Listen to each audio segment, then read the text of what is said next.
Police brutality is violating protections granted within the American Constitution. Start standing up for your black men! Every year, increasing numbers of black citizens are fatally shot and killed, which has initiated debates of the misuse of police force across the country. Misuse of force caused by police has become a new status quo for our country. In the past 3 years, citizens have rallied together to establish the Black Lives Matter movement. This is an organization that has grown to become the primary representation of racial bias and unconstitutional police violence in America. The controversial topic has taken the media by storm and has called for ordinary people to take control of their own resistance. Opposing views have also rattled the country, causing outrage and division. In a study conducted in 2015, it was found that black men, which made up only 2% of our population, are more likely to be shot and killed by police, making up 15% of the deaths due to violence exerted by police officers. After the death of one black man, Trayvon Martin, a poll showed that 52% of people admitted that they believed the race was getting too much attention. 2 years later, the same poll was taken, and evidence states that only 40% of individuals thought the race was getting too much attention. When this data is analyzed, there was a noticeable 12% drop in merely 2 years.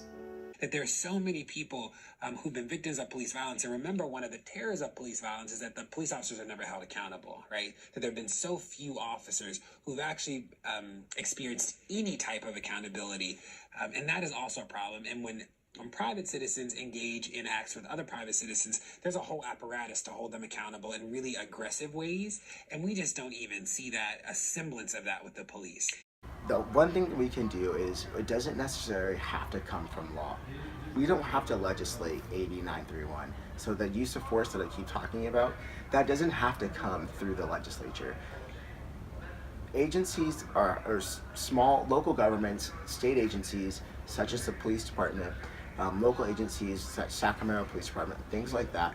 They have the ability to change some of the language and some of the training to the police officers.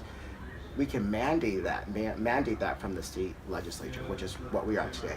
But that is the extreme. Things should be done at the local level. We shouldn't have to mandate that.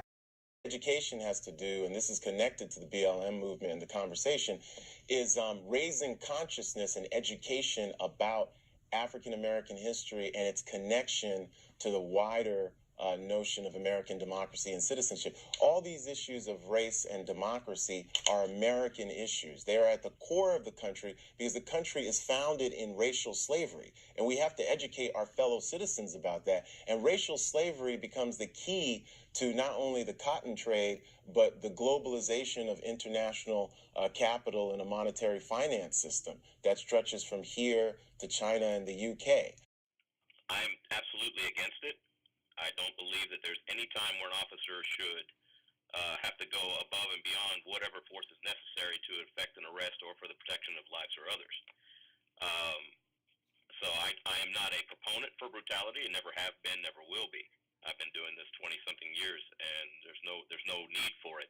The trend in today's society is negative response to police in belief that anytime you have an interaction with a police officer, it's always going to be negative. Mm-hmm. So the line should be that we use whatever force is necessary to effect the arrest or to stop the threat for whatever the circumstances are behind that. It should never go beyond that. I think that transparency is a key effort.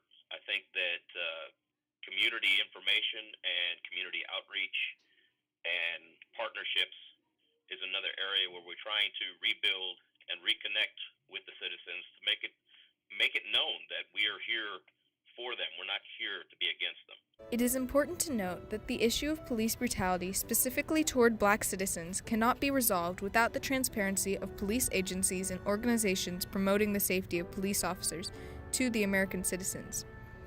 Reaching out to law enforcement officers was near impossible, as many were not allowed to speak out about their views. I've read your questions that you want to ask me, and I don't believe I can answer those questions for you because I'm working for the department. Those questions are pretty objective, and if I say something that's not conform to the departmental policy, I could get in trouble.